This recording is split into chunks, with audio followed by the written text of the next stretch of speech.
Very good morning, dear friends. So, the last session we have seen about different aspects of radiation, radioactivity basics. So, here we are going to actually start with detection and measurement of radiation. Detection and measurement of radiation. Okay.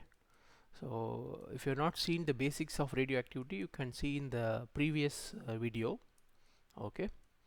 Here we are going to concentrate on measurement of radiation. Okay, so when I mean by when I mean by detection of nuclear radiation, particularly that is emitted by radioisotope, the detection actually depends upon three factors.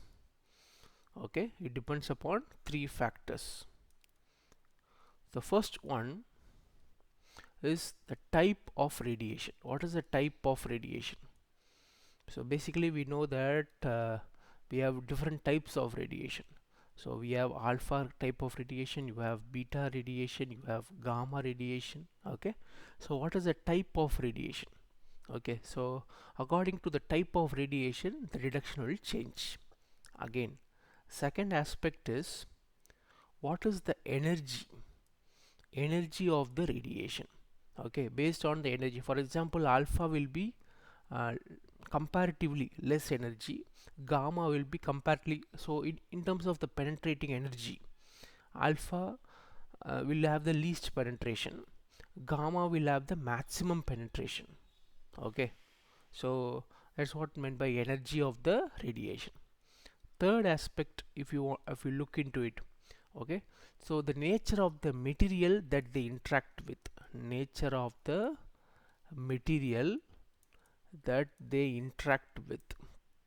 Okay, so that also will depend, one of the parameter for radiation emission. Fine. Okay. Okay, so now what is the basic requirement for um, measurement of radiation? What is the basic requirement? Basic requirement is there should be a strict proportionality. That is, our radiation detectors, normally the input is going to be the radiation. The input is going to be radiation. So radiation, I can just put like so many number of photons of energy. Okay, number of photons of the energy should be perfectly proportional to, so in the output of our detector it is going to produce pulses. Okay, so எவ்வளோ photons இருக்கோ அதுக்கு proportionally pulses produce ஆகணும். So number of photons should be proportional to the number of pulses. This is the first requirement. Second requirement is that photons உடைய எனர்ஜிக்கு ஏற்ற மாதிரி, the energy should be proportional to the amplitude of the output pulse. Amplitude of the output pulse. So இங்கே அவுட்புட்ன்றது மெயினாக நம்ம என்ன சொல்கிறோம்னா voltage. Okay, so output நமக்கு வந்து பல்ஸ் கிடைக்குது. ஸோ எவ்வளோ பல்ஸ்கஸ் வருது அப்படின்றது, எவ்வளோ ஃபோட்டான்ஸ் இருக்கோ அவ்வளோ பல்சஸ் கிடைக்கணும். அதோட ஆம்ப்ளிடியூட் வந்து should be proportional to the energy. ஓகேங்க, ஆம்ப்ளிடியூட்ன்றது என்ன மீன் பண்ணுறோன்னா இந்த பல்ஸோடைய ஹைட் வந்து should be proportional to the energy அப்படின்ற ரெக்குயர்மெண்ட். இதான் நம்மளுக்கு basic requirement of any type of radiation detector. Okay, so என்னென்ன டைப் ஆஃப் ரேடியேஷன் டிடெக்டர் இருக்குது அப்படின்னு பார்ப்போம். சரிங்களா? So if you take the radiation detectors, we can broadly classify them into two types. Okay, so one is called as gaseous ionization chamber. Gaseous ionization chamber. Second one is called as solid state detectors. Solid state detectors. Okay, so gas ionization chamberலயே வந்து ஆக்சுவலாக 3 type வரும். First வந்து ionisation chamber, second வந்து proportional counter, அப்புறம் GM counter. இதெல்லாம் வந்து case ionisation base பண்ணுது. Solid ஸ்டேட்டை பேஸ் பண்ணினா ரெண்டு பார்க்க போகிறோம். One is scintillation detector, okay. அடுத்த ஒன்று semiconductor detector.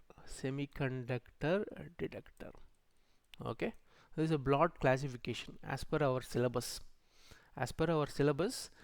The broad classification of the different counters we are going to encounter in this particular chapter is ionization chamber, proportional counter, GM counter, scintillation detector and semiconductor detector.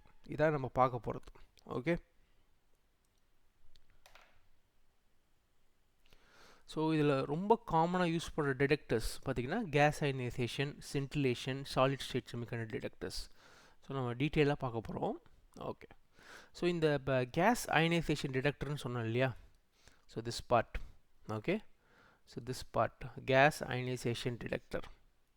So இதை பற்றின ஒரு outline பேசிக்காக பார்த்துட்டு will டீட்டெயிலாக ஒரு டிடெக்டராக தனித்தனியாக பார்ப்போம். Okay, so gaseous ionization detector. Okay, gaseous ionization detector. Okay, so இது வந்து one of the earliest detector that are employed.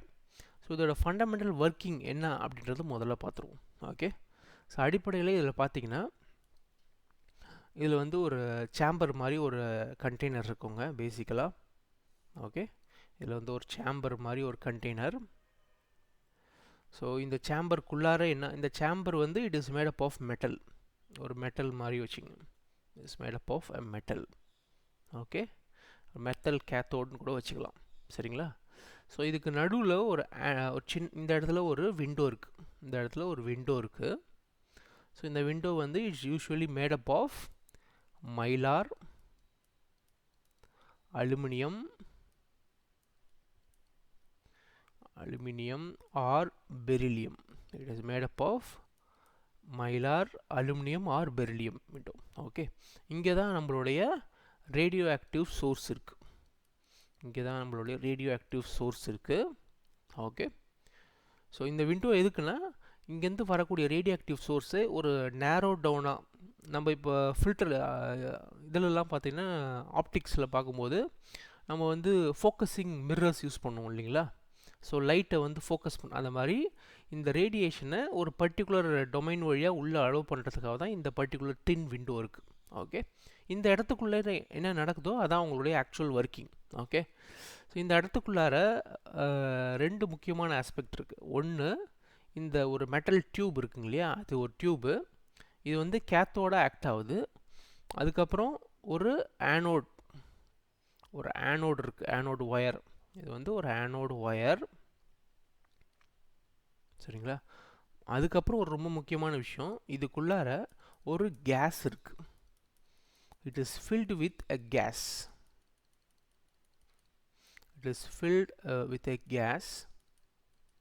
Okay, so இந்த கேஸ் எப்படி இருக்கும் அப்படின்னு கேட்டிங்கன்னா, it will be a gas that is primary gas. ஒரு primary gasum ஒரு quenching gasum mix பண்ணிருக்கோம்.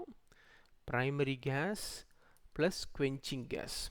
ஓகே, ஸோ primary gas பார்த்தீங்கன்னா மெயினாக வந்து ஆர்கான் இருக்கலாம், இல்லை கிரிப்டான் இருக்கலாம், இல்லை ஜீனான் இருக்கலாம். quenching gas வந்து எனி ஆலோஜன், மீத்தேன் இருக்கலாம், அல்லது ஆலோஜன் கேஸ் லச்சஸ் அயோடின். ஸோ இதெல்லாமே இருக்கும். ஓகே, ஸோ இதான் இந்த இடத்துல கேஸஸ் இருக்குது. ஓகே, ஸோ இதோட அவுட்புட் வந்து பேசிக்கலி இதுக்கு ரெண்டுத்துக்கும் நடுவில் நம்ம ஒரு பொட்டன்ஷியல் அப்ளை பண்ணுறோம். Okay, you apply a potential. இது ஆனோட் பாசிட்டிவ், இது கேத்தோட். இதுக்கு ரெண்டுத்துக்கும் நடுவில் ஒரு பொட்டன்ஷியல் அப்ளை பண்ணுறோம். So the entire metal jacket is going to act as a cathode. நடுவில் ஒரு ஆனோட் ஒயர் இருக்குது. இது ரெண்டுத்துக்கும் நடுவில் ஒரு பொட்டன்ஷியல் அப்ளை பண்ணுறோம். So and we'll have other necessary electronics to get the output. Okay, so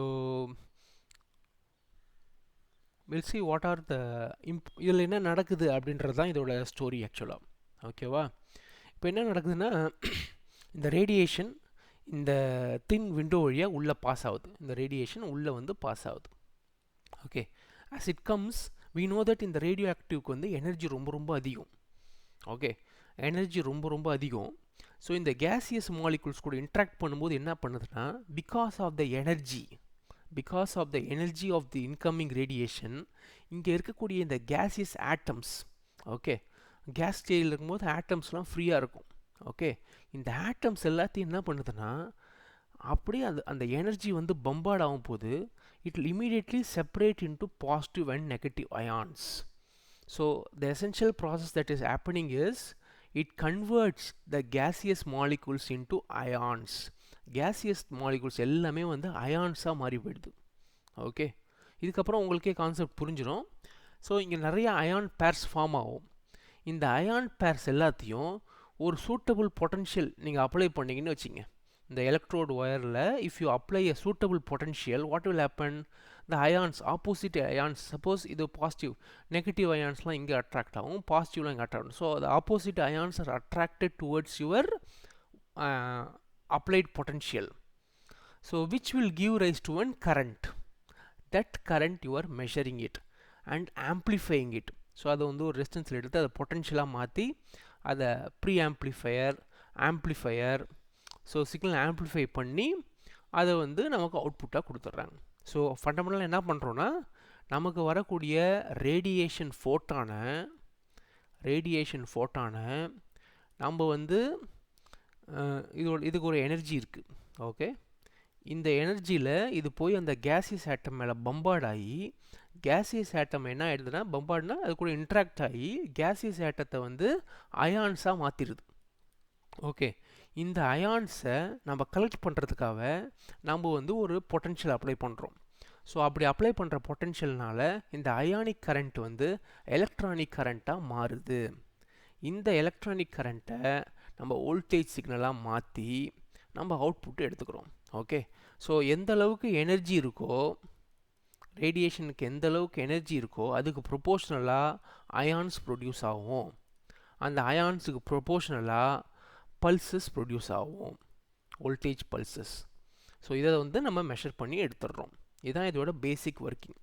so எல்லா இந்த 3 அயனைசேஷன் டிடெக்டர் பார்த்தீங்களா, ஸோ எய்தர் அயனைசேஷன் சேம்பர் ஆகட்டும், ப்ரொபோஷனல் கவுண்டர் ஆகட்டும், ஜிஎம் கவுண்டர் ஆகட்டும், இது மூணுமே இதே பிரின்சிபலில் தான் ஒர்க் ஆகுது. ஆனால் ஸ்லைட் வேரியேஷன் இருக்குது. இதில் என்ன அந்த வேரியேஷன், எங்கே நடக்குது அந்த வேரியேஷன் அப்படின்றத பார்ப்போம். ஓகே, ஸோ இப்போ நம்ம என்ன பண்ண போகிறோம் அப்படின்னா இந்த இடத்துல இப்போ இந்த எக்ஸாம்பிளில் பார்த்தீங்கன்னா முக்கியமான 2 ஃபேக்டர். ஒன்று, இப்போ நம்ம இங்கே வோல்டேஜ் எதுவுமே அப்ளை பண்ணலன்னு வச்சிங்க. வோல்டேஜ் நம்ம எதுவுமே அப்ளை பண்ணலன்னா என்ன ஆகும், ஃபார்ம் ஆகிற அயான்ஸ்லாம் கொஞ்ச நேரம் இருக்கும், திருப்பி ரீகம்பைன் ஆகிடும். ஓகே, ஸோ இங்கே கொடுக்குற voltage is a very important factor. இங்கே இருக்கக்கூடிய அயான்ஸை உள்ளே இழுக்கிறதுக்கு ஒரு முக்கியமான ஃபேக்டர் என்னென்னா இங்கே கொடுக்கக்கூடிய வோல்டேஜ்.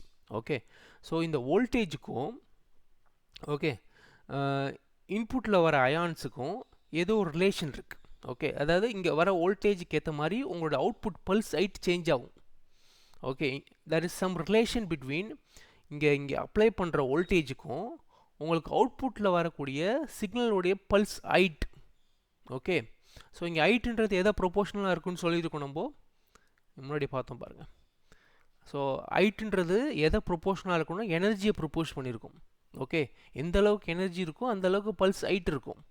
ஓகே, ஸோ எனர்ஜி வந்து இங்கே எனர்ஜி எப்படி ரிஃப்ளெக்ட் ஆகுது, அயான்ஸ் ஆகுது, அந்த அயான்ஸ் வந்து பல்சஸ் ஆகுது. So pulse height should be proportional to the energy. Pulse height should be proportional to the energy. So அதை டிட்டர்மைன் பண்ணுற ஒரு ஃபேக்டராக இங்கே அப்ளை பண்ணுற வோல்டேஜ் இருக்குது. ஓகே, அது எப்படி அப்படின்னு பார்ப்போம். ஓகே, என்ன ஆகுது இந்த வோல்டேஜை சேஞ்ச் பண்ணுறப்போ அப்படின்றத நம்ம பார்க்க போகிறோம். Okay, so I'll just make a small graph. So this is the relation between applied voltage and pulse height. Okay, இது ரெண்டுத்துக்கு இருக்கிற ரிலேஷன் இப்போ நம்ம பார்க்குறோம். சரிங்களா? ஸோ இதோட ரிலேஷன் எப்படி இருக்குது அப்படின்னு பார்த்தீங்கன்னா, ஸோ இனிஷியலாக initially it will be having I'll first draw the full curve so that we'll explain in from that in segment by segment. So உங்களுடைய curve வந்து இப்படி இருக்கும் ஆக்சுவலாக.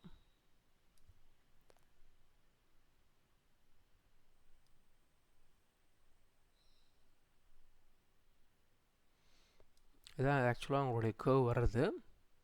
ஸோ இதை வந்து நம்ம ரீஜன்ஸாக பிரிக்கலாம். Okay, will be separating this into different regions. இதை நான் வந்து V1 வச்சுக்கிறேன், இதை நம்ம V2 அப்படின்னு வச்சுப்போம். இந்த இடத்த வந்து நான் வந்து V3 அப்படின்னு வச்சுக்கிறேன். இந்த ரீஜனை வந்து அகெயின் நான் வந்து ஒரு V4 அப்படின்னு நான் பிரிச்சுக்கிறேன். Again this region I will separate as V5. அப்புறம் இது V6 அப்படின்னு வச்சுப்போம். இது வந்து நம்ம இந்த ஓல்ட் கர்வையே அப்ளைடு வோல்டேஜுக்கும் பல்ஸ் ஹைட்டுக்கும் இருக்கக்கூடிய ரிலேஷனை வந்து நம்ம 6 பகுதிகளாக பிரிச்சுக்கிறோம். 0 to V1 ஒரு பகுதி, V1 to V2. இது பாருங்கள், 0 to V1 ரைஸ் ஆகுது, V1 to V2 ஒரு ஆல்மோஸ்ட் பிளாட்டூ மாதிரி இருக்குது, V2 to V3 கட்டன்னு ரைஸ் ஆகுது திருப்பி, V3 to V4 கொஞ்சம் கொஞ்சமாக அந்த இது போகுது, அதுக்கப்புறம் V4 to V5 கொஞ்சம் கான்ஸ்டண்ட்டாக இருக்க மாதிரி இருக்குது. பட் இது நாட் ஆக்சுவலி கான்ஸ்டன்ட்டு, இது வந்து ஸ்லைட் வேரியேஷன் இருக்கும். இதை வந்து நான் கொஞ்சம் கரெக்ட் பண்ணிக்கிறேன். ஸோ இது வேரியேஷன் வந்து பார்த்தீங்கன்னா it will be slight variation. Okay, so இதோட வேரியேஷன் வந்து ஸ்லைட்டாக அப்படி இருக்கும். இது வந்து நாட் பர்ஃபெக்ட்லி ஸ்ட்ரெயிட்டு. அதுக்கப்புறம் it will be like this. Okay, so இந்த ரீஜன். ஓகே, இந்த ரீஜனில் தான் வந்து உங்களுடைய அந்த 3 டைப் ஆஃப் ப்ரொபோர்ஷனல் கேஸ் டிடெக்டரும் ஒர்க் ஆக போகுது. ஓகே, ஸோ நம்ம இந்த ஒரு ரீஜனையும் தனித்தனியாக பார்ப்போம். ஸோ முதல்ல இந்த ரீஜன் எடுத்துங்க, அதாவது 0 to V1, 0 to V1 region. Okay, remember that we have our detector. So இதுக்குள்ள ஒரு ஆனோட் ஒயர் இருக்குது, இங்கேருந்து ரேடியேஷன் சோர்ஸ் உள்ளே வருது, இங்கே இருக்கக்கூடிய ஆட்டம்ஸை வந்து அயனைஸ் பண்ணுது. அந்த அயனைஸ் இதான் நம்மளோட ஓவரால் ஒர்க்கிங். சரிங்களா? இப்போது இந்த இடத்துல நான் பொட்டென்ஷியல் அப்ளை பண்ணேன்னு சொன்னேன் இல்லைங்களா, அந்த பொட்டென்ஷியல் ஒரு த்ரெஷ்ஹோல்டு பொட்டென்ஷியலுக்கு கம்மியாக இருக்குது. இந்த V1ன்றதை நான் த்ரெஷ்ஹோல்டு பொட்டென்ஷியல்னு வச்சுக்கிறேன். சரிங்களா? ஸோ அந்த த்ரெஷ்ஹோல்டு பொட்டென்ஷியலுக்கு கம்மியாக இருக்குது. ஓகே, ஒரு பர்டிகுலர் வோல்டேஜ் இருக்கும். அதாவது நீங்கள் ஒருத்தர் வந்து தள்ளுறீங்கன்னு வச்சிங்க, அவங்களோட எனர்ஜிக்கு ஏற்ற மாதிரி ஒருத்தர் நீங்கள் வந்து புஷ் பண்ணுறீங்க, ஒருத்தர் நிற்கிறாரு, அவரை வந்து நீங்கள் தள்ளி விட்றீங்க, யூஆர் புஷிங் தட் பர்சன். அவருக்குன்னு ஒரு த்ரெஷ்ஹோல்ட் லெவல் இருக்கும். அந்த த்ரெஷ்ஹோல்ட் லெவலுக்கு கம்மியாக நீங்கள் புஷ் பண்ணிங்கன்னா அவரே விழ மாட்டார். கரெக்ட் தானே? அந்த த்ரெஷ்ஹோல்ட் லெவலுக்கு மேலே நீங்கள் புஷ் பண்ணால் மட்டும்தான் அவர் கீழே விழுவார். இந்த சேம் திங் இங்கே வந்து இந்த ஆனோடில் நம்ம ஒரு பொட்டென்ஷியல் அப்ளை பண்ணுறோம் இல்லைங்களா, இந்த ஆனோடில் with respect to the outside cathode. Okay, இந்த பொட்டென்ஷியல் ஒரு த்ரெஷ்ஹோல்ட் லெவலுக்கு கம்மியாக இருக்குதுன்னு வச்சிங்க. அப்போ என்ன ஆகும்னா இந்த அயான்ஸ் எதுவுமே வந்து உங்களுக்கு எலக்ட்ரோடில் வந்து கலெக்ட் ஆகாது. அதுக்கு பதிலாக இந்த அயான்ஸ் எல்லாம் வந்து ஒன்றோட ஒன்று திருப்பி ரீகம்பைன் ஆகிடும். அதனால் இந்த ரீஜனுக்கு பேர் வந்து ரீஜன் ஆஃப் அயான் ரீகாம்பினேஷன் அப்படின்னு சொல்கிறாங்க. Region of ion recombination. So இந்த ரீஜனில் பார்த்தீங்கன்னா 0 to V1 இருக்கிற ரீஜனில், V1ன்றது நம்ம என்ன சொல்கிறோன்னா threshold voltage for collecting the ions. threshold voltage for collecting the ions. இந்த V1 ரீஜனில் லெஸ் தேன் threshold voltage இருந்துச்சுன்னா, ஸோ அந்த இடத்துல ஸோ நமக்கு கர்வில் பார்த்தீங்கன்னா இன்க்ரீஸ் ஆகிற ரீஜன், அதாவது இந்த ரீஜனில், அதாவது என்ன இது இந்த இன்க்ரீஸ்க்கு என்ன அர்த்தம் அப்படின்னா, நான் வோல்டேஜை வந்து இன்க்ரீஸ் பண்ணுறேன் ஸ்லோவாக 0லேருந்து ஒரு த்ரெஷ்ஹோல்ட் வோல்டேஜ் வரைக்கும். அது வரைக்கும் நிறையா அயான்ஸ் ஃபார்ம் ஆகும். பட் அந்த அயான்ஸ் எல்லாமே வந்து நமக்கு அவுட்புட் கொடுக்காது. ஏன்னா அந்த த்ரெஷ்ஹோல்ட் வோல்டேஜ் வரைக்கும் இந்த அயான்ஸ் எல்லாத்தையும் அட்ராக்ட் பண்ணுற சக்தி வந்து இந்த வோல்டேஜுக்கு கிடையாது. அப்போ என்ன ஆகும்னா இந்த ஃபார்ம் ஆகிற அயான்ஸ் எல்லாம் திருப்பி ஒன்றோட ஒன்று சேர்ந்துக்கும். So it is a region of ion recombination. இந்த ரீஜனில் நமக்கு எதுவும் அவுட்புட் வராது. இந்த ரீஜனில் நமக்கு எதுவுமே அவுட்புட்டே வராது, நமக்கு யூஸ் ஆகாது இந்த ரீஜன். அதான் இதோட மீனிங். ஓகே, இது வந்து first region. Okay, so this is the first region. அடுத்த ரீஜன் எடுத்துப்போம், செகண்ட் ரீஜன். இந்த ரீஜன் பாருவோம். சரிங்களா? இந்த ரீஜனில் ஓகே, ஸோ இந்த ரீஜனில் அதாவது V1 to V2 V1 to V2 region நம்ம பார்க்குறோம். நம்மளுடைய கர்வில் செகண்ட் ரீஜன் இது V1, அப்புறம் V1 to V2.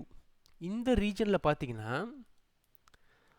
What is the obvious you can see voltage வந்து கான்ஸ்டண்ட்டாக இருக்குது. அப்படின்னா என்ன அர்த்தம் அப்படின்னா வோல்டேஜ் வந்து கான்ஸ்டண்ட்டாக இருக்குது அப்படின்னா என்னென்னா, ஸோ இப்போ நம்ம வந்து த்ரெஷோல்டு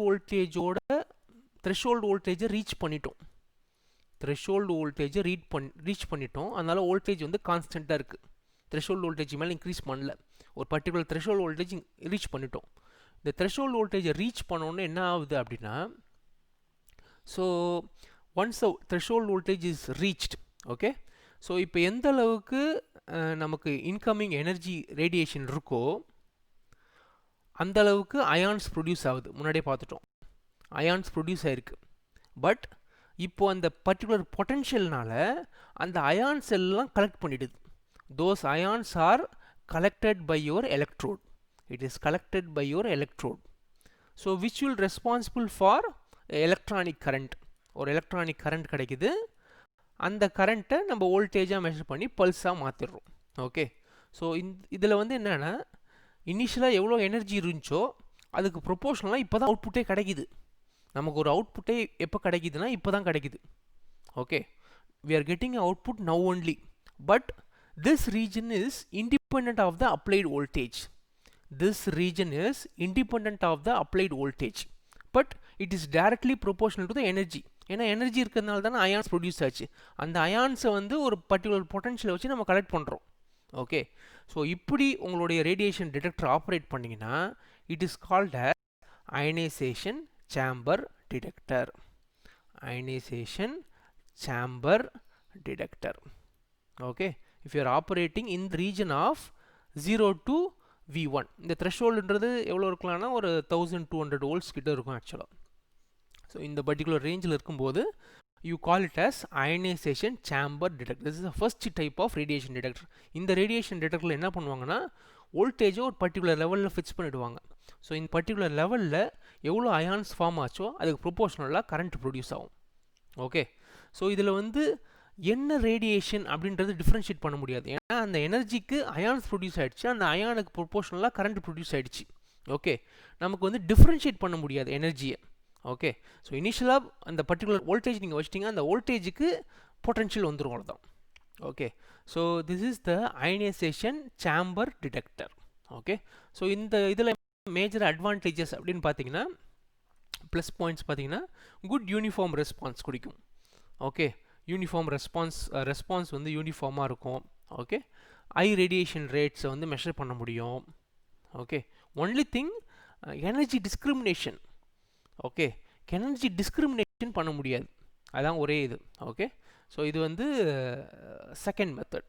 அதாவது நம்ம region of V1 to V2 இந்த ரீஜனில் if you are operating you call it as ionisation chamber detector. Okay, இப்போ நம்ம கர்வ் திருப்பி போவோம். கர்வில் பாருங்கள், இப்போ நம்ம இந்த செகண்ட் ரீஜன் பார்த்துட்டோம். ஓகே, இப்போ வோல்டேஜை இன்னும் ஃபர்தராக இன்க்ரீஸ் பண்ணுறோம். ஸோ இந்த ரீஜன் இது நம்ம ஒரு முக்கியமான ஒரு ரீஜன். ஓகே, ஸோ இந்த ரீஜனில் V1 to V2 ஆப்ரேட் பண்ணும்போது அதுக்கு என்ன நேம் கொடுத்தோன்னா அயனைசேஷன் சேம்பர் டிடெக்டர் அப்படின்னு கொடுத்தோம். இப்போ இந்த ரீஜன் 3ல் பார்த்தீங்கன்னா ரீஜன் 3. ஓகே, ஸோ ரீஜன் 3 வந்து எது V2 to V3, correct. Region 3 வந்து V2 to V3. So V2 to V3 எப்படி இருக்குது நமக்கு கர்வ்? இனிஷியலாக 0 to V1 இது V1, அப்புறம் V1 to V2 இது V2ஓட V3. ஓகே, ஸோ இந்த ரீஜனில் பார்த்தீங்கன்னா நம்ம வோல்டேஜை இன்க்ரீஸ் பண்ணிகிட்டே இருக்கும். வோல்டேஜை இன்க்ரீஸ் பண்ணிக்கிட்டே இருக்கும். when we increase the voltage என்ன ஆகுது பாருங்கள், என்ன ஆகும்? நம்ம எக்ஸாம்பிளில் பார்ப்போம். நம்ம ஆட்டம்ஸ் இருக்குது. ஓகே, ரேடியோ ஆக்டிவ் சோர்ஸ் உள்ளே வருது. இங்கே இருக்கக்கூடிய கேஸியஸ் ஆட்டத்தை அயனைஸ் பண்ணுது. ஓகே, இங்கே இருக்கக்கூடிய பொட்டன்ஷியல் இன்க்ரீஸ் பண்ண போனால் என்ன எஃபெக்ட் நடக்கும்னு நினைக்கிறீங்க? Can you guess? இந்த வீடியோ பாஸ் பண்ணிட்டு ஒரு நிமிஷம் யோசிங்க. இந்த பொட்டன்ஷியலை நான் இன்க்ரீஸ் பண்ணுறதுனால என்ன விளைவு நடக்கும்? நம்ம ஃபோட்டோ மல்டிப்ளேயர் டியூப் பார்த்துருக்கோம், ஞாபகம் இருக்குங்களா? Photo multiplayer tube. இந்த ஃபோட்டோ மல்டிப்ளேயர் டியூப்பில் இனிஷியலாக நம்ம ஃபோட்டோ கேத்தோட்லேருந்து கொஞ்சோண்டு எலக்ட்ரான்ஸ் மட்டும் ப்ரொடியூஸ் ஆகும். அதுக்கப்புறம் நம்ம என்ன பண்ணுவோம்னா நிறைய க்ளோஸ்லி ஆக்டிங் பிளேட்ஸ் வச்சுருப்போம். இதுக்கு பேர் டயனோட்ஸ்னு வச்சுருந்தோம். ஸோ இது எல்லாத்துலேயும் என்ன ஆகும்னா பொட்டன்ஷியல் வந்து இன்க்ரீஸ் ஆகினே இருக்கும். பொட்டன்ஷியல் வந்து இன்க்ரீஸ் ஆகினே இருக்கும். ஓகே, அப்போ பொட்டன்ஷியல் இன்க்ரீஸ் ஆகும்போது என்ன ஆகுது? மோர் அயான்ஸை ட்ரைவ் பண்ணுது, மோர் அமௌண்ட் ஆஃப் எமிஷன் நடக்குது. ஓகே, அதே மெக்கானிசம் தான். இந்த பொட்டன்ஷியலை நம்ம இன்க்ரீஸ் பண்ணும்போது என்ன ஆகும்னா இந்த potential will accelerate more ions. இங்கே இருக்கக்கூடிய அயான்ஸை இன்னும் ஆக்சிலரேட் பண்ணும். அப்போ இன்னும் அயான்ஸ் வந்து ஃபர்தர் அயனைஸ் ஆகும். அதாவது இந்த ஸ்பீடை வந்து இன்க்ரீஸ் பண்ணுற மாதிரி. ஓகே, இந்த ஸ்பீடை இன்க்ரீஸ் பண்ணுற மாதிரி. அப்போ என்ன ஆகும்னா இன்னும் அயான்ஸ் வந்து இன்னும் புது அயான்ஸ் ஃபார்ம் ஆகும். ஓகே, நம்ம அயான்ஸ் இன்னும் ஃபாஸ்ட்டாக மூவ் ஆகும், இன்னும் நியூ அயான்ஸ் நிறையா ஃபார்ம் ஆகும். ஃபார்ம் பண்ண அயான்ஸை வந்து இன்னும் நம்ம ஆக்சிலேட் பண்ணி விட்றோம். அப்போ என்ன ஆகுதுன்னா இங்கே இருக்கக்கூடிய அயான்ஸ் எல்லாம் வந்து இன்னும் அதிகமாக, okay, so large electrostatic field இருக்கும்போது they will acquire more kinetic energy to further ionise the filler gas atoms. உள்ளே இருக்கக்கூடிய அயான்ஸை இன்னும் ஃபர்தர் அயனைஸ் பண்ணும். அதனால lot of secondary ion pairs form ஆகும். செகண்டரி அயான் பேர்ஸ் ஃபார்ம் ஆகும். இப்போ lot of ion pairs form ஆனால் என்ன ஆகும்? நிறைய வந்து எலக்ட்ரோட ரீச் ஆகும். அதுக்கேற்ற மாதிரி அதிகமாக அவுட்புட் பல்சஸ் ப்ரொடியூஸ் ஆகும். ஓகே, ஸோ இந்த ரீஜனில் பார்த்தீங்கன்னா எவ்வளோ வோல்டேஜ் நம்ம அப்ளை பண்ணுறோமோ அதுக்கேற்ற மாதிரி, எவ்வளோ வோல்டேஜ் நம்ம அப்ளை பண்ணுறோமோ அதுக்கேற்ற மாதிரி அவுட்புட்டில் பல்சஸும் அதிகமாகினே இருக்கும். ஸோ இதுக்கு வந்து ப்ரொப்போஷனலாக, வோல்டேஜுக்கு ப்ரொப்போஷனலாக உங்களுக்கு அவுட்புட் அதிகமாகிறதுனால இந்த ரீஜனில் if you are operating your counter it is called as proportional counter. பேர்லேயே இருக்குது பாருங்கள், ப்ரொப்போஷனல் கவுண்டர். ஸோ எவ்வளோ பொட்டன்ஷியல் வருதோ அதுக்கு ஏற்ற மாதிரி உங்களுக்கு அவுட்புட்டும் வந்துனே இருக்கும். Okay, proportional to the output. So இப்போ அதிகமாக எனர்ஜி இருக்க சிக்னல் இருக்குதுன்னு வச்சிங்க. ஸோ இப்போ ஆல்ஃபாக்கு இருக்குதுன்னு வச்சிங்க, அதுக்கு ஓரளவுக்கு அயான் ரீகாம்பினேஷன் இருக்கும், அதுக்கு ஒரு அவுட்புட் கிடைக்கும். இப்போ பீட்டா இருக்குதுன்னு வச்சிங்க, அதுக்கு ப்ரொப்போஷனலாக அவுட்புட் இருக்கும், அதுக்கு ஒரு ஐ அவுட்புட் கிடைக்கும். ஸோ உங்களுடைய எனர்ஜிக்கு ஏற்ற மாதிரி இந்த voltage will also influence in increasing the number of ion pairs. இந்த வோல்டேஜோட பர்பஸ் என்ன? அயான் பேரை அதிகப்படுத்துறது, இந்த இன்ட்ராக்ஷனை வந்து அதிகப்படுத்துறது. ஓகே, ஒரு ரியாக்ஷன் போய் ஸோ இனிஷியலாக ஒரு பர்டிகுலர் அயனைசேஷன் நடக்குது அந்த எனர்ஜினால், சரிங்களா? இன்னும் அதை அதிகப்படுத்தி விடுது, இந்த இது வந்து அதிகப்படுத்துது. ஓகே, அதிகப்படுத்துறதுனால நிறைய செகண்டரி அயான்ஸ் ப்ரொடியூஸ் ஆகுது. இந்த வோல்டேஜ் வந்து அதிகப்படுத்துது அதோட வீரியத்தை. ஸோ அதனால் இன்னும் நிறைய செகண்டரி அயான்ஸ் ப்ரொடியூஸ் ஆகுது. அதனால் உங்களுக்கு அவுட்புட் வந்து ரொம்ப அதிகமாக கிடைக்குது. ஸோ இப்போ உங்களுக்கு அவுட்புட் வர்றதுக்கு ரெண்டு ஃபேக்டர். ஒன்று உள்ளே வர ரேடியேஷனோட எனர்ஜியும் நீங்கள் அப்ளை பண்ண பொட்டன்ஷியலும், இது ரெண்டுமே இன்ஃப்ளூயன்ஸ் ஆகுது. ஸோ இதுக்கேற்ற மாதிரி உங்களோட அவுட்புட் வந்து அதிகமாகினே போகுது. பல்ஸ் ஹைட்டும் வருது, நம்பர் ஆஃப் பல்சஸும் வருது. ஓகே, ஸோ இந்த டைப்பில் if you are operating this is called as proportional counter. Okay, in proportional counter your depending on the voltage will be continuously increasing. Your output pulse, voltage pulse nu vechupom, it is proportional to the applied voltage. It is proportional to the applied voltage. So in the particular proportional counter la if you are operating it can able to differentiate, it will be able to differentiate what is the kind of radiation. என்ன radiation நம்மளால differentiate பண்ண முடியும். You can discriminate whether it is an alpha, whether it is a beta. Okay, you can measure the energy of the radiation. Okay, that is advantage. Okay, so இது வந்து proportional counter. So proportional counter னா இந்த regionல operate பண்ணிட்டு இருப்பாங்க. If it is operated in this region, okay, so if it is operated in this region 0 to V2, V2 to V3, it is called as proportional counter. இதுக்கு பேரு proportional counter. Okay, இப்போ அடுத்த step போவோம். V3 to V4 இங்கே curve பாருங்கள். V3 to V4 V3 to V4லேருந்து கொஞ்சம் கொஞ்சமாக பாருங்கள் இந்த இடத்துல என்ன நடக்குது பாருங்கள். இப்போ இது வரைக்கும் நல்லா ப்ரொபோஷனலாக இன்க்ரீஸ் ஆகுது பாருங்கள். அவுட்புட் வந்து நல்லா ப்ரொபோஷனலாக இன்க்ரீஸ் ஆகுது. அதுக்கப்புறம் அதாவது ஒருத்தருக்கு ஒரு விஷயத்தை நம்ம சொல்கிறோம், ஒரு சேச்சுரேஷன் மாதிரி. இப்போ நீங்கள் முதல்ல ஒரு லட்டு சாப்பிட்றீங்க, நல்லா இனிப்பாக இருக்குது. முதல்ல ஒரு லட்டு சாப்பிட ஆரம்பிக்கிறீங்க. ஸோ உங்களுக்கு ரொம்ப கம்மியாக உங்களுக்கு என்ன பண்ணுறாங்க, லட்டை பிரித்து ஒரு 2 பூந்தி மட்டும் தராங்க. ஸோ உங்களுக்கு அதை டேஸ்ட் அவ்வளோவா தெரில. ஸோ இங்கே தான் த்ரெஷ்ஹோல்ட் லெவல். ஸோ த்ரெஷ்ஹோல்ட் லெவலுக்கு அப்புறம் ஓகே ஒரு சின்ன பீஸ் கொடுக்குறாங்க, நீங்கள் சாப்பிட்றீங்க, டேஸ்ட்டாக இருக்குது அப்படின்னு சொல்லியிருக்கீங்க. அதுக்கப்புறம் லட்டு கொடுக்குறாங்க, 1 லட்டு 2 லட்டு 3 லட்டு, அதை சாப்பிட்றீங்க, டேஸ்ட்டாக இருக்குது சாப்பிடணும், அடுத்த லட்டு இன்னொரு லட்டு சாப்பிட்டுனே இருக்கீங்க. ஒரு பாயிண்ட் ஆஃப் டைமுக்கு அப்புறம் நீங்கள் எவ்வளோ தான் லட்டு கொடுத்தாலும் கொஞ்சம் கொஞ்சமாக என்ன ஆகிடும், உங்கள் டேஸ்ட்டு அந்த டேஸ்ட் பட்ஸில் இருக்கும் அந்த டேஸ்ட் எஃபெக்ட் போயிடும் இல்லையா. ஸோ உங்களுக்கு கொஞ்சம் கொஞ்சமாக அந்த டேஸ்ட் பிடிக்காமல் போகும். ஏன்னா அளவுக்கு மிஞ்சினால் அமுதமும் நஞ்சு அப்படின்றாங்க இல்லைங்களா, அதே தான். ஸோ ஒரு லெவலுக்கு மேலே போச்சுன்னா நமக்கு வந்து அந்த ப்ரொபோஷ்னாலிட்டி கொஞ்சம் கொஞ்சமாக குறைஞ்சிருது பாருங்கள். இந்த ப்ரொபோஷ்னாலிட்டி கொஞ்சம் கொஞ்சமாக குறையுது, ஓகேவா. ஸோ அந்த இடம் தான் இந்த 2 கர்வும். ஓகே, இந்த 2 கர்வுமே அந்த ரீஜனை கரஸ்பாண்ட் பண்ணும். இந்த V3 to V4 தான் first region of limited proportionality அப்படின்னு சொல்கிறாங்க. ரீஜன் ஆஃப் லிமிட்டட் ப்ரொபோஷ்னாலிட்டி, அதாவது கொஞ்சம் கொஞ்சமாக நமக்கு அந்த ப்ரொபோஷ்னாலிட்டி வந்து குறையுது. ரீஜன் ஆஃப் லிமிட்டட் ப்ரொபோஷ்னாலிட்டி, இந்த ரீஜனில் V3 to V4 பாருங்கள், இந்த ரீஜனில் கொஞ்சம் கொஞ்சமாக அந்த ப்ரொபோஷ்னாலிட்டி குறையுது. எதனாலனா நம்ம வோல்டேஜ் இன்க்ரீஸ் பண்ணினே இருக்கோம். ஓகே, ஸோ இந்த V3 to V4ல் நமக்கு எதுவும் பெருசாக அவுட்புட் வராது. So this region is also not used. Okay, இப்போ பார்த்தீங்கன்னா 0 to V1 நம்ம யூஸ் பண்ண முடியாது, V3 to V4 நம்ம யூஸ் பண்ண முடியாது. இந்த V2 to V4 to V5 இந்த ரீஜனை பாருங்கள், ஸ்லைட்டாக இன்க்ரீஸ் ஆகும். வோல்டேஜ் இன்க்ரீஸ் பண்ணுறோம் நம்ம, ஆக்சுவலாக we are increasing the voltage. But இதோட டிப்பிக்கலாக இந்த V4 to V5 மட்டும் தனியாக பார்ப்போம். V4 to V5ல if you are operating in the region V4 to V5, okay, இதோட அவுட்புட் பார்த்தீங்கன்னா இப்படி இருக்கும். இது வரைக்கும் நம்ம எல்லாத்தையும் வச்சுப்போம், 0 to V3 வரைக்கும் இப்படியே வச்சுக்கலாம்.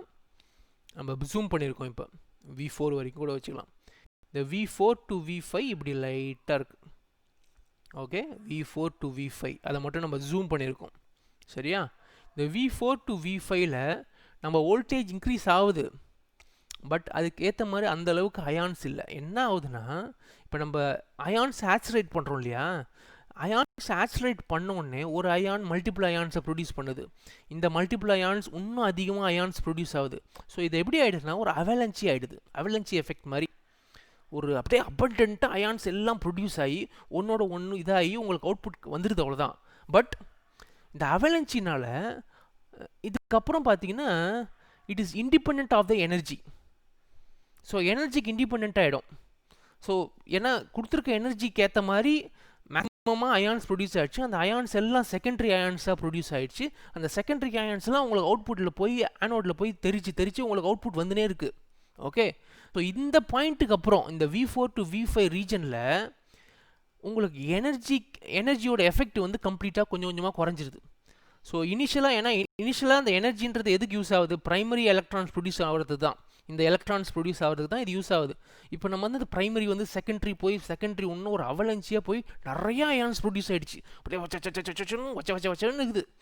ஸோ இப்போ வந்து உங்களுக்கு அவுட்புட் வந்து சூப்பராக இருக்கும், ஆம்ப்ளிடியூட் கிடைக்கும், நமக்கு அவுட்புட் கிடைக்கும். பட் சிக்னல் அகைன் டிஸ்கிரிமினேட் பண்ண முடியாது. ஏன்னா நமக்கு கொடுத்துருக்க இந்த பர்டிகுலர் பொட்டென்ஷியலில் டிப்பிக்கலாக பார்த்தீங்கன்னா 2400 வோல்ட் இது இந்த ரீஜனில் வந்து பார்த்தீங்கன்னா இந்த பிளாட்டூவில் வந்து 2400 வோல்ட் இருக்கும். அந்த பொட்டென்ஷியலில் என்ன ஆகுதுன்னா எனர்ஜி கொடுக்குற எனர்ஜி எல்லாம் அப்படியே கடற்கடன்னு புரிச்சு, அந்த நம்ம புரிச்சு தள்ளுற மாதிரி எல்லாம் புரிச்சு தள்ளுது. ஸோ உங்களுக்கு வந்து அவுட்புட் வந்து செமையாக ஆம்ப்ளிடியூட் இருக்கும். பட் நம்மளால் டிஸ்கிரிமினேட்டே பண்ண முடியாது, இது வந்து ஆல்ஃபானால எனர்ஜியா இல்லை பீட்டானால எனர்ஜியா இல்லை தீட்டானால எனர்ஜியா காமானாலும் நம்ம டிஃப்ரென்ஷியேட்டே பண்ண முடியாது. அவ்வளோ வோல்டேஜ் இருக்கிறதுனால அந்த வோல்டேஜில் கடகடன்னு அயான்ஸ் ப்ரொடியூஸ் ஆகுது, செகண்டரி அயான்ஸ் வருது, அந்த அயான்ஸ் ஒன்னோட ஒன்று இடிக்குது, அதுலேருந்து ஒரு பொட்டன்ஷியல் கிடச்சிரும். Okay, so if you are operating in this region, this is called as GM tube or Geiger-Müller counter. Geiger-Müller counter. So Geiger-Müller counter use பண்ணால் எனர்ஜி அந்த இடத்துல ரேடியோ ஆக்டிவ் சோர்ஸ் இருக்கா இல்லையான்றது ரொம்ப க்ளீனாக தெரிஞ்சிடும். ஏன்னா அந்த ஹை பொட்டன்ஷியலில் அது கடற்கடன் அயான்ஸ் ஃபார்ம் ஆகும், செகண்டரி அயான்ஸ் ப்ரொடியூஸ் ஆகும், உங்களுக்கு அதிகமாக அவுட்புட் கிடைக்கும். ஓகே, கடற்கடன் சிக்னல் அவுட்புட் கிடைக்கும். பட் நம்ம ஆல்ஃபானால இந்த அவுட்புட் வருதா, பீட்டானால வருதா, டெல்டானால வருதா, ஐ மீன் காமானால வருதான்னு நம்மளால் கண்டுபிடிக்க முடியாது. ஓகே, நமக்கு அவுட்புட் நல்லாயிருக்கும். So it is the simplest type of detector. Okay, it is the simplest type of detector இந்த region.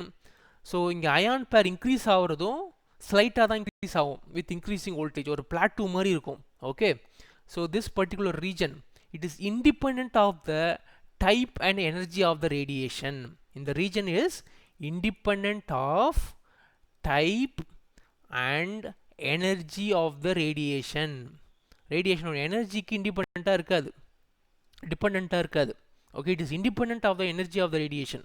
Okay, this particular thing is called as GM counter. If you are operating in this region, V4 to V5 ல நம்ம operate பண்ணுறோம் அப்படின்னா that is called as fourth region நமக்கு use ஆகல. Fifth region தான் வந்து GM counter. So டிப்பிக்கலாக GM கவுண்டரில் என்ன நடக்குது அப்படின்னா, you're applying a very high potential, உள்ளே வருது ரேடியோ ஆக்டிவ் சோர்ஸ், பட்டோன்னா அந்த இருக்கிற பொட்டன்ஷியலில் எல்லா அயான்ஸ் ஃபார்ம் ஆகி கடற்கடன்னு ஒரு அவலன்ச் ஆகி உங்களுக்கு அவுட்புட் வந்துடுது. Okay, but you should not be able to differentiate. C, second ரீஜனில் நமக்கு வந்து டிஃப்ரென்ஷியேட் பண்ண முடியாது வோல்டேஜை, பொட்டன்ஷியலை. ஏன்? மினிமம் வோல்டேஜ் தான் இருக்குது, ஃபார்ம் ஆனது எல்லாம் அயான்ஸாக, ஐ மீன் கரண்ட்டாக மாறுது, அவ்வளோதான். அதே மாதிரி ஃபைலையும் பாருங்கள், ஃபைல வந்து வோல்டேஜ் மேக்ஸிமமாக இருக்குது, ரொம்ப மேக்ஸிமமாக இருக்குது. அப்போ ஃபார்ம் ஆகிறது எல்லாம் செகண்டரி அயான்ஸ் ஆகி அவலன்ச்சி ஆகிடுது. இங்கேயும் எனர்ஜி நம்மளால் டிஸ்கிரிமினேட் பண்ண முடியல. தேர்ட் ரீஜனில் தான் most common type of counter. இதில் தான் நம்மளால் எனர்ஜி டிஸ்கிரிமினேட் பண்ண முடியும். இது வந்து ஆல்ஃபானால வருதா, ஏன்னா இங்கே ப்ரொபோஷனலாக வோல்டேஜ் கொஞ்சம் கொஞ்சமாக இன்க்ரீஸ் பண்ணினே இருக்கும். ஸோ வோல்டேஜுக்கு ஏற்ற மாதிரி உங்களுக்கு அவுட்புட்டும் வந்துனே இருக்குது. சரிங்களா? இப்போ இந்த கடைசி ரீஜன், சிக்ஸ்த் ரீஜன், இது வந்து லட்டு நிறையா சாப்பிட்டீங்க, வாயில் வந்து கசக்க ஆரம்பிச்சிச்சு, இதுக்கப்புறம் லட்டு கொடுத்தா என்ன ஆகும்? தூக்கி போட்டுருவீங்க இல்லையா? அதே தான், இது பேர் டிஸ்சார்ஜ் ரீஜன்னு பேர். இந்த ரீஜனில் ஆப்ரேட் பண்ணக்கூடாது. இது பொட்டன்ஷியல் தானே அப்ளை பண்ணுறோம். இந்த பொட்டன்ஷியலை ஒரு லெவலுக்கு மேலே போயிடுச்சுன்னா ஒரு டியூபே வெடிச்சிடும். ஓகே, ஸோ அந்த ரீஜன் பேருக்கு டிஸ்சார்ஜ் ரீஜன். அந்த level voltage should not be applied at all to your electrode. Apply பண்ணால் நம்மளுடைய நம்ம எலக்ட்ரோட் ஃபுல்லாகவே டேமேஜ் ஆகிடும்.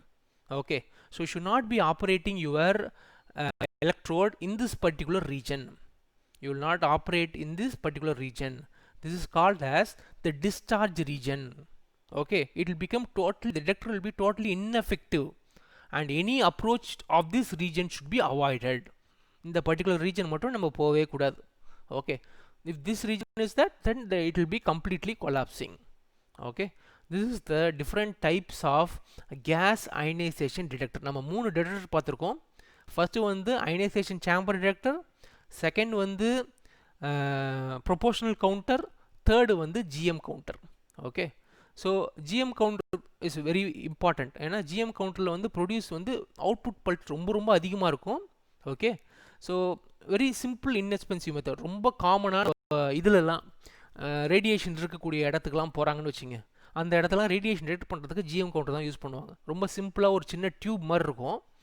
ஸோ இது வந்து எப்படி இருக்கும் அப்படின்னா, ஜஸ்ட் கோ டு, ஸோ உங்களோட ஜிஎம் கவுண்டர் பார்த்தீங்கன்னா ஒரு சிம்பிளாக ஒரு டியூப் மாதிரி வச்சுருப்பாங்க. ஸோ இப்போ ரேடியேஷன் சோர்ஸ் இருக்குன்னா இதுக்குள்ளார தான் அந்த நம்ம சொன்ன எல்லா மெக்கானிசமும் நடக்கும். ஸோ நமக்கு வந்து இது ரேடியேஷன் இருக்குன்றது ரியாலிட்டியில் எப்படி தெரியும் அப்படின்னா, நமக்கு இதில் சவுண்ட் ப்ரொடியூஸ் ஆகும். இதில் அவுட்புட்டில் வந்து ப்ரீ ஆம்பிளிஃபையர் வச்சு ஒரு சவுண்ட் டிடக்ஷன் மாதிரி வச்சுருப்பாங்க. ஓகே, ஸோ சவுண்ட் டிடக்ஷன் பார்த்தீங்கன்னா டக் டக் டக் டக் டக், if you really take it to the radioactive சோர்ஸாக இருந்துச்சுன்னா அந்த சவுண்டு வந்து ரொம்ப இன்டென்ஸாக அடிக்கும். டக் டக் டக் டக் டக் டக் டக் டக்னு சவுண்ட் ரொம்ப இன்டென்ஸாக இருக்கும். ரேடியேஷன் கம்மியாக இருக்குன்னா அந்த இன்டென்சிட்டி குறைஞ்சினே இருக்கும். Okay, so based on that it will B, so this is the most commonly used for, ஏன்னா நமக்கு ஒரு இடத்துல ரேடியேஷன் இருக்கா இல்லையான்னு தெரிஞ்சுக்கிறதுக்கு இது ஒரு நல்ல டிடெக்டர். இப்போ ரிசர்ச் பண்ணிங்கன்னா தான் உங்களுக்கு அங்கே ஆல்ஃபா இருக்கா பீட்டா இருக்கான்றது தேவைப்படும். பட் ஒரு இடம் வந்து ரேடியேஷன் இருக்குனாலே நமக்கு டேஞ்சரஸ் தான். ஓகே. ஸோ ரேடியேஷன் இருக்கா இல்லையான்னு தெரிஞ்சுக்கிறதுக்கு, இந்த ரஜினி படத்தில் பேய் இருக்கா இல்லையான்னு தெரிஞ்சுக்கிறதுக்கு இது போர்ட்டபிள் சிம்பிள் அனலைசர், அவ்வளோதான். Okay, portable radiation monitoring. Okay, so அது என்ன டைப் ஆஃப் பேயான்னு நீங்கள் தெரிஞ்சுக்கணுன்னா, அது வந்து ஆவியா இல்லை இந்த பேயா இல்லை காட்டேரியா, இந்த மாதிரி தெரிஞ்சுக்கணுன்னா நீங்கள் வந்து ப்ரொபோஷனல் கவுண்டர் யூஸ் பண்ணலாம். பட் நார்மலாக ரேடியேஷன் இருக்கா இல்லையா, இந்த இடத்துல ரேடியேஷன் இருக்கா அப்படின்னு தெரிஞ்சுக்கிறதுக்கு நமக்கு ஜிஎம் கவுண்டர் தான் தேவை. Okay, so GM counter. So the main limitation வந்து எனர்ஜி டிஸ்கிரிமினேஷன், இதால் டிஸ்கிரிமினேட் பண்ண முடியாது எனர்ஜியை. Okay, that is the main thing about gamma radiation, I mean GM counter. So now we have seen the different kinds of counters. Okay, particularly ionization detectorsக்கு different types என்னென்ன இருக்குன்னு நம்ம பார்த்துட்டோம். Okay, இந்த next கிளாஸில் நம்ம வந்து சாலிட் ஸ்டேட் டிடெக்டர்ஸ் என்னென்ன இருக்குது, நம்ம சின்டிலேஷன் டிடெக்டரும் செமிகண்டக்டர் டிடெக்டரும் எப்படி ஒர்க் ஆகுது அப்படின்றத பார்ப்போம். Okay, so we'll close the session now. Thank you.